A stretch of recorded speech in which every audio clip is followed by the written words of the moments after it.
Lucas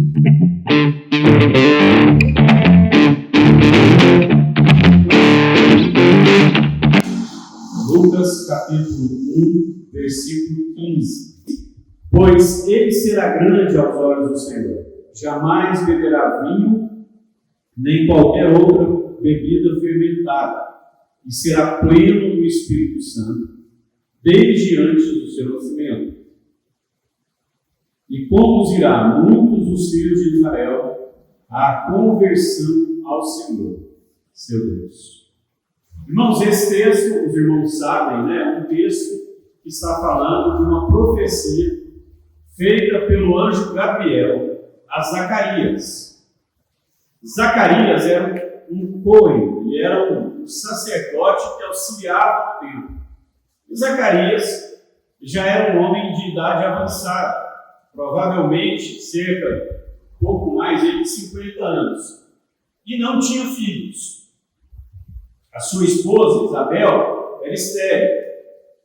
E coincide que Zacarias vai para Jerusalém. Eles não moravam em Jerusalém, moravam nos arredores próximos à cidade entre Nazaré e Genezaré, aquela região ali montanhosa. E eles vão então ele vai para Jerusalém porque era a escala dele. Ele estava na escala. E ele chega lá no templo. No templo é feito um sorteio, e nesse sorteio Zacarias é escolhido. Como a tribo de Levi era muito grande, era possível que um sacerdote participasse de 2 ou 3 sorteios durante a vida. E era muito provável que ele não fosse escolhido. E Zacarias já era um homem velho e provavelmente nunca havia feito nada. E agora ele chega no templo e é sorteado. E é sorteado para oferecer o incenso. Ele entra então para a câmara do incenso, pega o incenso, e quando ele vai colocar fogo no incensário e voltar com o incenso, balançando lá dentro do templo, o anjo Gabriel aparece para ele. E Zacarias, como qualquer um de nós aqui, se assusta com o anjo. E o anjo olha para ele e fala: Zacarias, você vai ter um filho. Zacarias fala: está brincando comigo. Minha mulher já está bem velhinha, já não tem mais jeito. E o anjo fala: porque você duvidou, você vai ficar mudo até o dia do nascimento do filho. E o nome desse menino será João. E esse menino vai ser grande. Ele vai preparar os caminhos do Senhor e ele vai ser cheio do Espírito Santo dentro do ventre da mãe dele. E Zacarias está lá dentro, demora, o pessoal lá fora já está preocupado com Zacarias. Quando ele sai ali meio, provavelmente com um semblante assustado, o pessoal olha para ele e fala: Zacarias teve uma visão. O que aconteceu, Zacarias? Ele pega umas tábuazinhas e escreve: um anjo apareceu para mim. Oferece ali o incenso e vai embora. E a esposa de Zacarias, que se chamava Isabel, fica grávida. E quando Isabel está grávida, de 6 meses, ela recebe a visita de uma outra, que Gabriel também havia aparecido, Maria. E quando Maria ainda está fora da casa, provavelmente deve ter perguntado para alguém se Isabel estava lá. Isabel escuta a voz de Maria. E quando ela escuta a voz de Maria, João começa a dar picuda lá dentro da barriga de Isabel. Começa a dar chute para todo lado. E Isabel sai, olha para Maria e faz aquele Magnificat que a gente conhece. Salve, agraciada, quem sou eu para que me visite? A mãe do meu Senhor. O ente que está dentro de você é santo, porque quando eu ouvi a sua voz, o menino que está dentro da minha barriga começou a se mexer. Essa palavra que nós acabamos de ler, versículo 15, estava se cumprindo. João Batista, estava sendo cheio com o Espírito Santo dentro do ventre de Isabel. João nasce e ele é separado, ele é um nazireu, o cabelo dele não pode ser cortado, não passa navalha na cabeça dele, ele não pode tomar vinho, nem nada fermentado. João não vai para Jerusalém e vai para o deserto. E lá no deserto, João começa a pregar, João começa a falar: se arrependam, porque o reino de Deus está próximo. Se arrependam, porque o reino de Deus está próximo.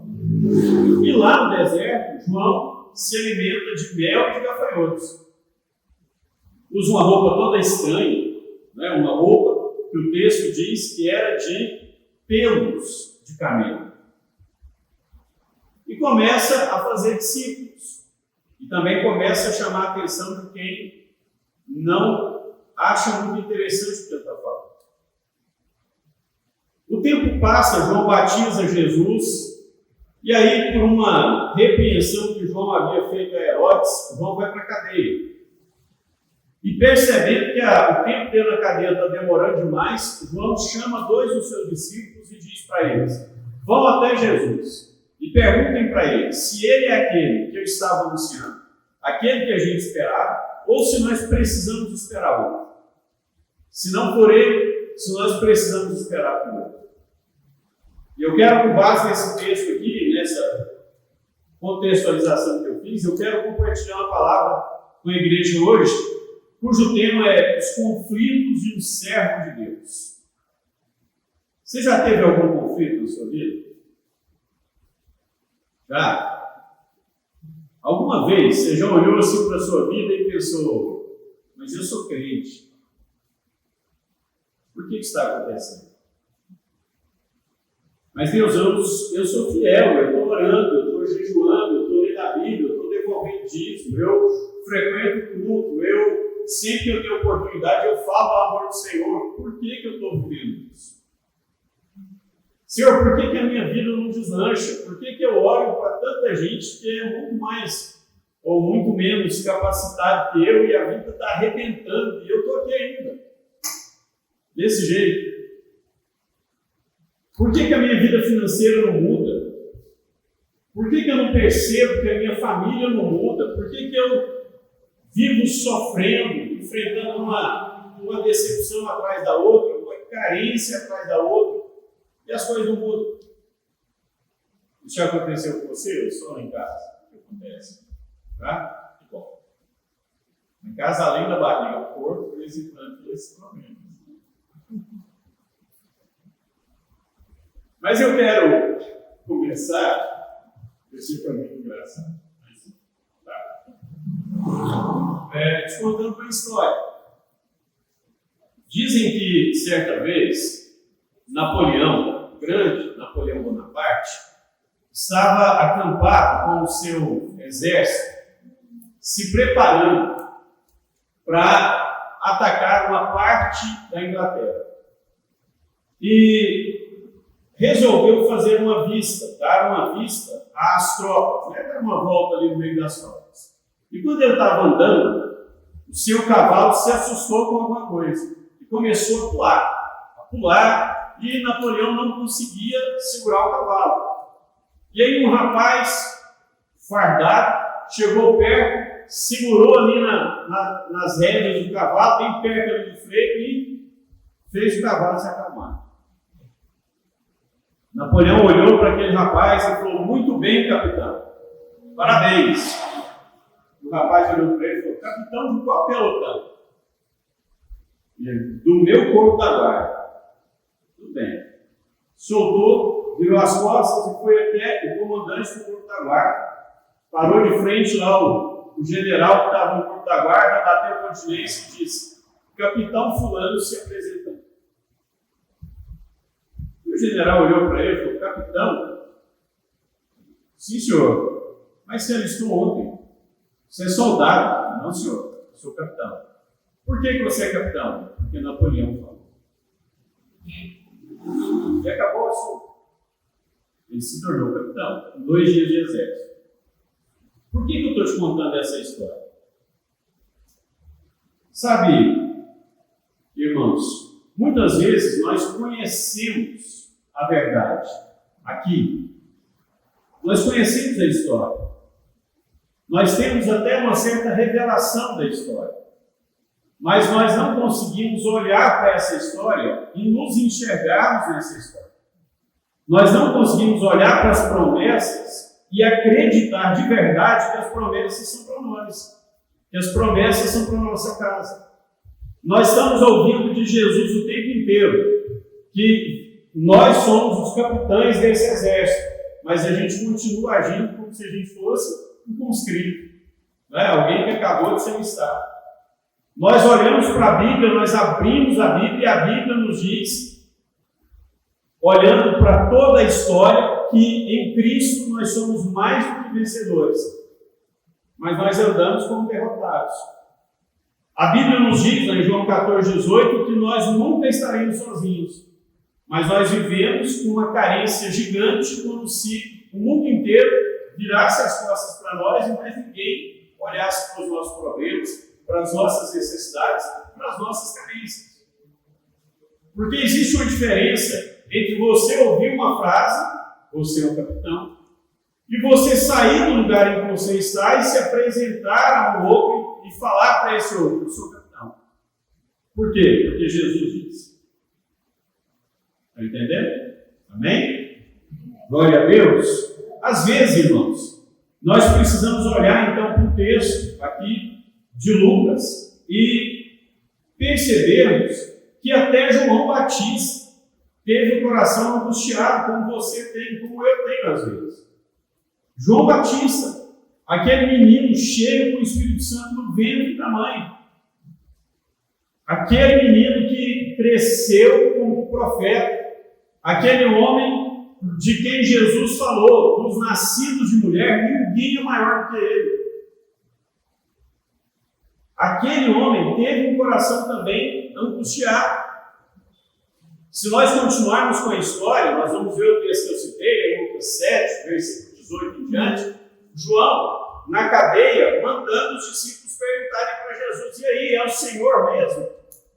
E por que João faz isso? Porque há no coração de João, lá naquela cadeia, uma dúvida que atormenta o coração de João. Dúvidas que atormentam, muitas vezes, nossos corações. Será que nós estamos vivendo da forma certa? Será que, se eu for atravessar a rua ali e morrer agora, eu estou de fato salvo? Será que eu vou reinar com Cristo? Será que eu estou vivendo aquilo que Jesus falou ou eu estou vivendo enganado?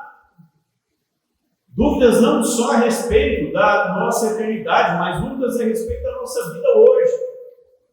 E João é alguém que está preso. João havia pensado que ele, ao anunciar o Salvador, quando esse Messias se revelasse, João havia pensado que ele tomaria o poder. João estava esperando um grande líder. E o que ele está vendo? Um homem que faz milagres, mas que olha para quem está perto e fala: não contem para ninguém. Um homem que ressuscita os mortos, mas diz: não espalhe notícia. Um homem que multiplica pães para 5.000 homens e que ainda assim a sua última palavra é: não espalhe o que aconteceu. E João está entendendo aquilo, o coração de João aqui está complicado, porque esse é o grande Salvador de Israel. Como? Por que ele não faz propaganda do que ele está falando? Essa era a dúvida do coração de Judas. Judas era um comerciante quando Jesus o chamou. E no coração de Judas tem uma pergunta: se Jesus é o libertador que nós estamos esperando, por que ele não está arrebanhando uma multidão com ele? A gente podia estar fazendo essa coisa de outra forma, a gente podia estar fazendo mais propaganda. E essa dúvida está no coração de João. E João olha para a situação que ele está vivendo e fala: como que eu vou conciliar a minha missão, os milagres que Jesus faz e a cadeia? Porque às vezes, irmãos, nós também vamos perguntar: como nós vamos conciliar a palavra de Deus, a vida que nós temos vivido, as orações que nós temos feito e as dificuldades que nós estamos enfrentando? Como? Como que muitas vezes nós vamos conseguir conciliar o silêncio de Deus com a necessidade urgente que a gente tem?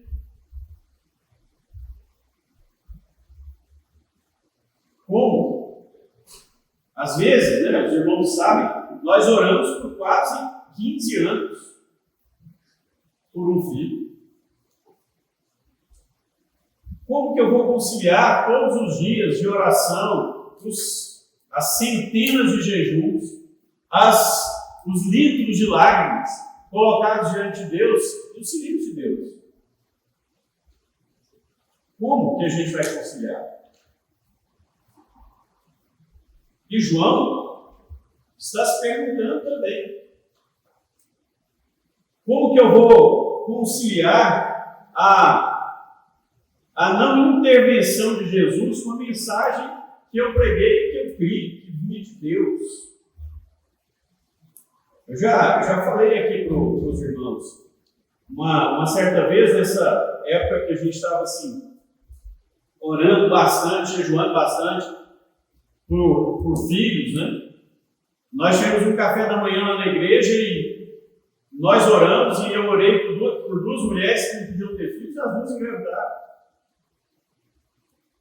Não foi assim, um ano depois, não. Foi um mês depois. Como conciliar que Deus responde a oração que eu estou fazendo pelo outro? Deus não está respondendo a oração que eu estou fazendo por mim. E João está perguntando isso: como é que eu vou conciliar? Porque muitas coisas, irmãos, nós só entendemos dentro de nós e nós não temos coragem de confessar isso para ninguém. E muitas coisas nós também não entendemos dentro de nós e não confessamos para ninguém. Muitas coisas que nós só conseguimos pensar quando nós colocamos a cabeça no travesseiro. E você não comenta com ninguém. Mas eu acho fantástico, porque quando aqueles discípulos chegam até Jesus e falam com Jesus, Jesus não responde àqueles discípulos. Se você depois em casa pode ler lá no versículo 21, do capítulo 7, 21, 22, 23, Jesus continua fazendo o que ele estava fazendo. Ele está atendendo pessoas, ele está curando pessoas.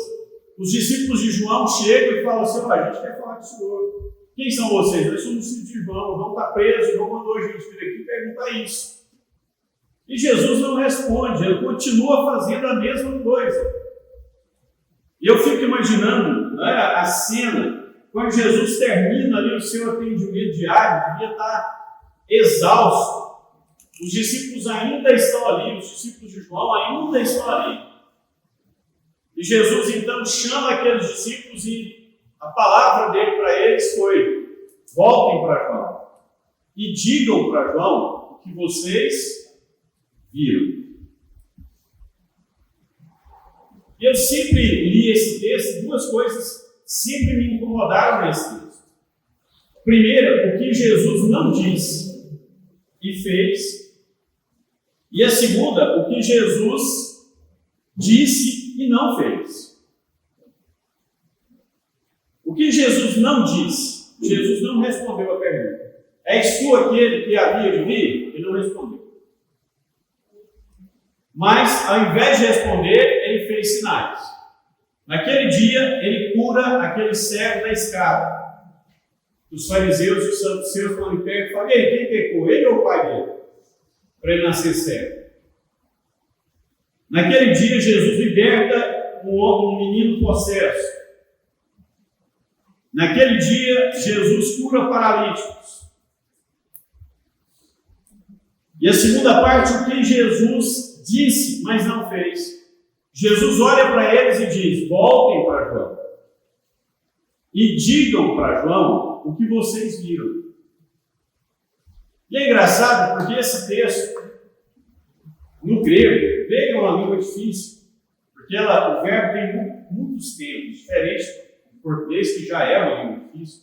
No grego tem umas coisas assim esquisitas. Um tal de tempo, como se no inglês a gente chama isso de present continuous. No grego é uma ação contínua, é um verbo que a ação está acontecendo enquanto alguém está contando.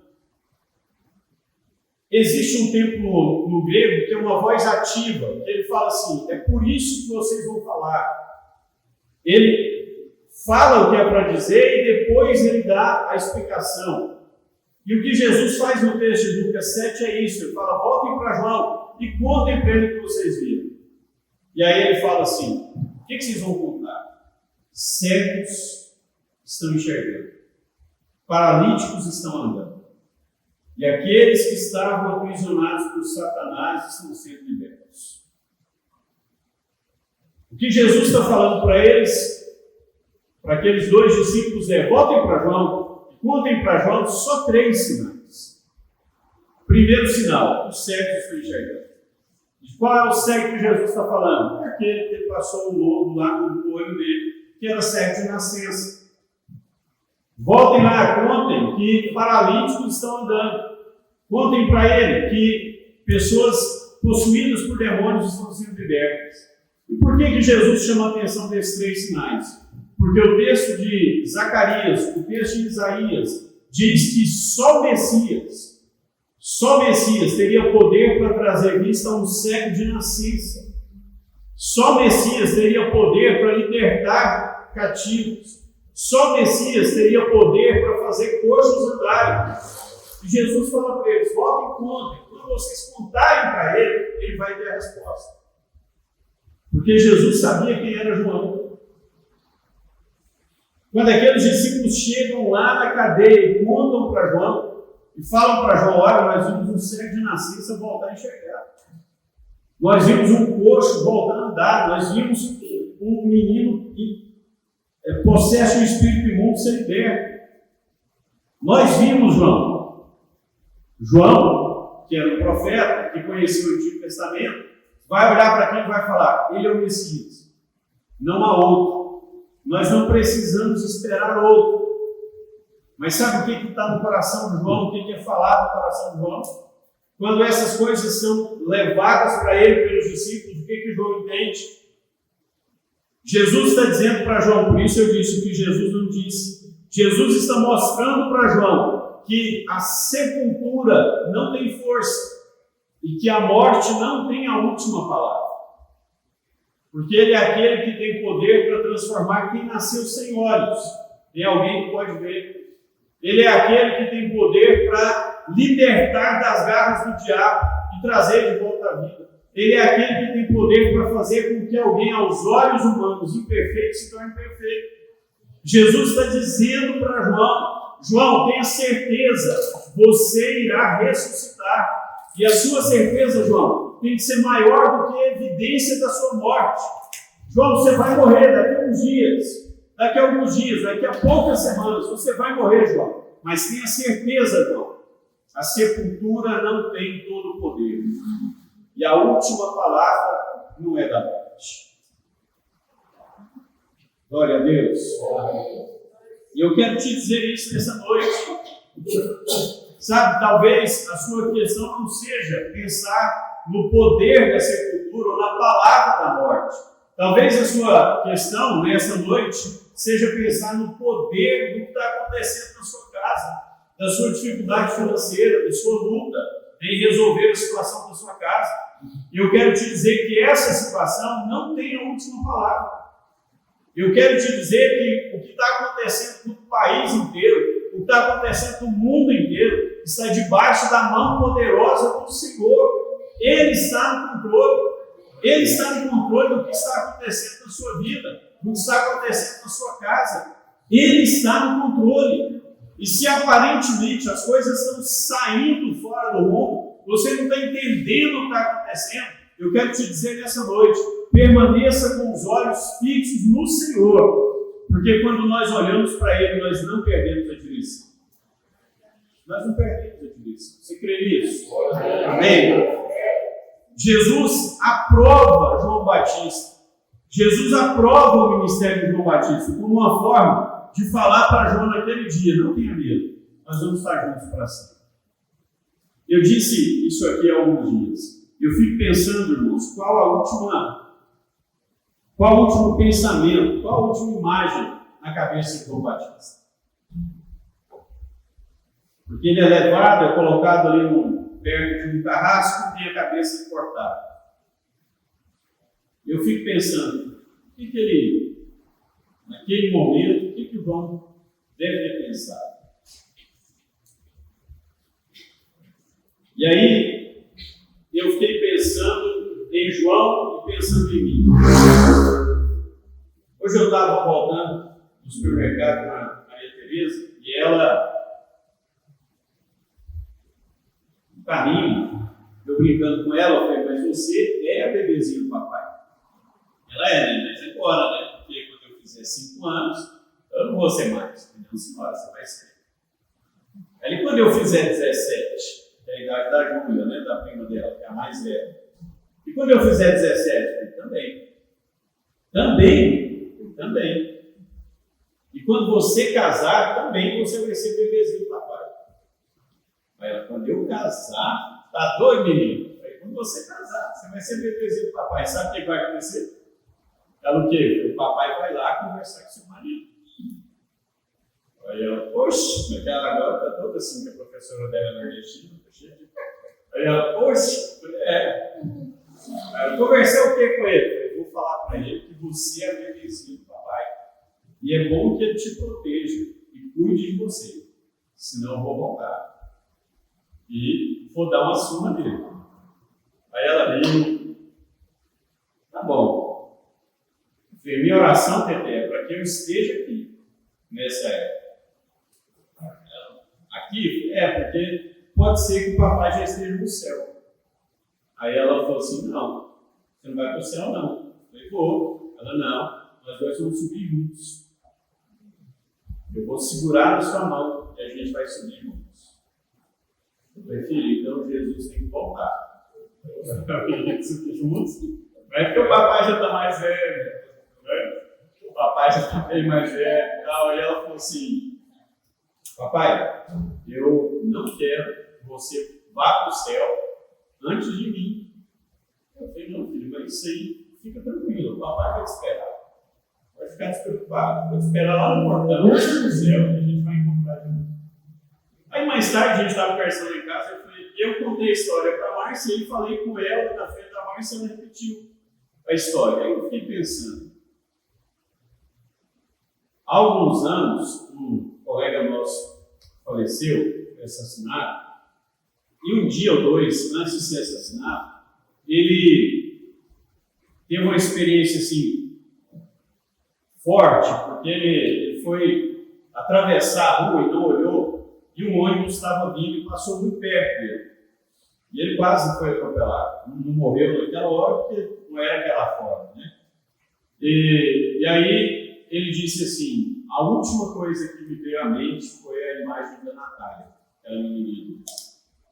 Quando eu percebi o ônibus chegando, a Natália estava na minha mente.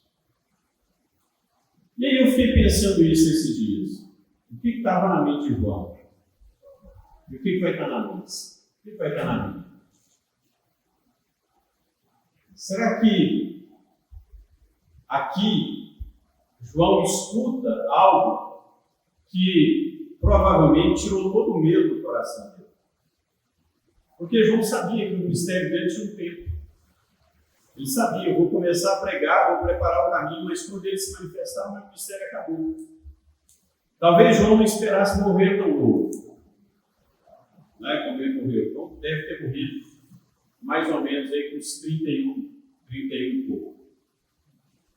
Mas eu tenho certeza de que morreu sem medo. Porque a partir daqui, do versículo 24 e até o 30, Jesus ele começa a falar de João para quem os discípulos já foram embora, e ele começa a falar de João para quem nem viu João. Ele começa a falar para eles, olha, dos filhos de mulher, ninguém é maior do que João Batista. Agora, Jesus está falando isso no meio de fariseus, no meio de saduceus, para quem Moisés é insuperável. E Jesus está olhando para aqueles homens e falando, vocês acham que Moisés é o grande profeta? Moisés é importante, mas João é maior que ele. Vocês acham que Elias era um grande profeta? João é maior que ele. Que Isaías era um grande profeta? Que Jacó, o pai das 12 tribos, era um grande homem de Deus? João é maior que ele. E são aqueles mesmos homens que alguns dias antes organizaram para mandar João para a cadeia. E Jesus está falando para eles: vocês mandaram para a cadeia alguém que era maior do que Moisés. É por isso que lá no capítulo 19, Jesus vai falar para eles assim: se Moisés aparecesse aqui, vocês apedrejaram de Moisés. Porque o coração daquele povo nunca esteve em Moisés, nunca esteve em Deus, sempre esteve neles. E é interessante porque Jesus, olhando para eles, ele fala: João nunca corrompeu o ministério dele por causa de vocês. João nunca mudou o que ele tinha que falar porque estava desagradando vocês. João nunca negociou para encher a igreja. João nunca negociou para estar nas mídias. João nunca negociou para ter pessoas famosas junto com ele. João nunca se dobrou às seduções do poder que vocês há tanto tempo se dobraram. Jesus fala então a respeito lá no versículo, aliás, Jesus não, o anjo fala lá no versículo 76 a respeito da profecia de Zacarias quanto a João. E Jesus repete isso e diz: o menor no reino é maior do que João. Presta atenção. Irmãos, você e eu, nós fazemos parte de um povo separado do povo do Antigo Testamento. E não é nenhuma presunção você olhar para você e pensar: eu sou maior do que todo o povo da lei. Porque Jesus disse isso. Porque nós somos noivas de Deus. E nós iremos participar da festa das bodas como cordeiro. E o povo do Antigo Testamento não. Porque eles são amigos do noivo. Mas eles não são da noiva. Está lá em Apocalipse 19 e 20. Então nós precisamos entender que, embora a gente tenha conflitos, o nosso dia a dia tem que ser, por mais difícil que seja, irmãos, por mais complicado que seja, olhar as circunstâncias e viver de uma forma diferente, nós precisamos olhar para aquilo que Deus falou a nosso respeito e crermos que no Senhor, nós somos chamados de reis e sacerdotes. E que ainda que a gente enfrente dificuldades, ainda que a gente tenha lutas nesse mundo, nós temos segurança de que em Cristo nós estamos seguros. Nós temos esperança de que as lutas que nós estamos enfrentando, elas não são para serem comparadas com a glória que vai ser revelada em nós. O que você está vivendo, a dificuldade que você está enfrentando, as dúvidas que você tem, as lutas que você passa, isso não é nada comparado com o que vai ser revelado em você quando Jesus Cristo se manifestar. E é nessa esperança que João morre. E provavelmente era nessa esperança que estava o seu último pensamento. Então, embora você e eu iremos enfrentar momentos de lutas, e certos também de que um dia todos nós morreremos, nós teremos a mesma situação final de João, nós podemos escolher como nós iremos caminhar até esse dia. Nós podemos escolher a forma que nós queremos viver. Se como um soldado ou como um capitão promovido por aquele que é o general do exército que vai servirmos. A Bíblia diz, e nós cantamos, o nosso general é Cristo. O nosso general é Cristo. Ele é, está lá em Zacarias 12, né? Ele é o Senhor, o homem de guerra. Ele é o homem de guerra. E nós podemos escolher se nós vamos viver como alguém que olha para si mesmo e o tempo inteiro, né, como eu já falei muitas vezes aqui, age como óleo, né, como a hiena, né, ou dia ou vida. Né, e tudo que acontece com a gente acha que só está acontecendo com a gente porque nós somos os mais azarados do mundo, porque nada dá certo, porque tudo que a gente pensa em fazer não dá certo, porque o outro está fazendo e está dando certo, e o meu está dando certo. A gente pode escolher viver assim. É uma escolha. Fé é uma posição e uma escolha. Você escolhe viver por fé.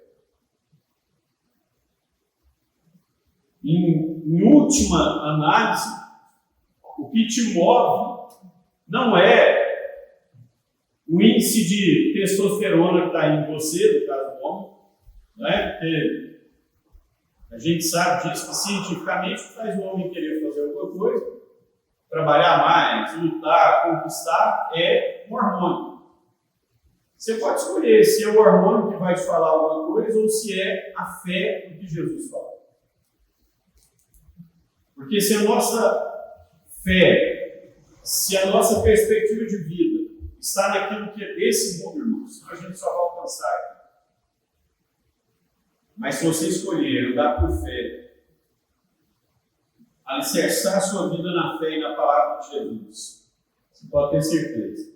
As carências vão acabar, as lutas vão ficar muito menores, mesmo sendo gigantes.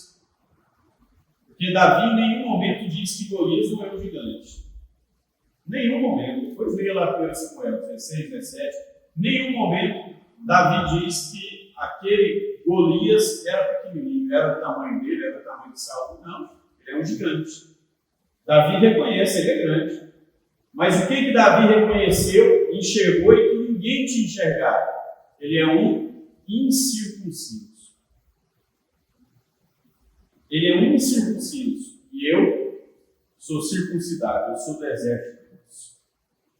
Então você pode escolher viver olhando para as circunstâncias e achando que as circunstâncias são gigantes, ou olhando para os gigantes e entendendo que esses gigantes são incircuncisos e que o poder de Deus está em você para derrubar e para vencer esses gigantes. Amém? É uma escolha. É uma escolha e é uma posição. Eu quero encerrar com uma história de um homem chamado George Miller. George Miller foi um britânico do século XIX que sentiu o chamado de Deus para o ministério. Quando sentiu esse chamado, chamou a mulher dele e falou assim: a partir de amanhã eu não vou mais trabalhar e eu vou dedicar minha vida para pregar a palavra de Deus. E a mulher dele, desesperada, olhou para ele e falou assim: quanto nós temos de economia? Ele falou: 2 moedas, 2 shillings. Mas isso não dá o café da manhã? Ele falou: eu sei. Mas a partir de amanhã, tudo que vai entrar nessa casa vai ser com oração, com jejum. E se Deus não responder, a gente não vai comprar nada, porque eu não vou trabalhar mais. E a mulher dele olhou para ele e falou: você tem certeza do que você está fazendo? Ele falou: tenho. Então tudo bem, então nós estamos juntos. E George Miller começa o ministério dele no outro dia, da forma mais improvável possível. Um homem que não tinha dinheiro, que não tinha nada, começa pregando para órfãos nas ruas. E pegando os órfãos que estão nas ruas e levando para dentro da casa dele. Quando não tinha comida nem para ele, nem para a mulher dele. Mas durante mais de 50 anos de ministério, nunca na casa de George Miller faltou alimento, nunca faltou roupa, nunca faltou provisão. E quando George Miller morreu, o patrimônio que a obra que ele havia começado a possuir era de mais de 50 milhões de libras. Para você ter uma ideia, uma libra hoje está a pouco mais de R$6. Mais de 300 milhões de reais. E o seu caderno, ele tinha um caderno que ele anotava de um lado da folha a oração e do outro lado a data da resposta. George Miller já havia preenchido vários cadernos. Em todos eles não tinha nenhuma oração, não havia sido respondida. Porque fé é uma escolha e é uma posição. Amém?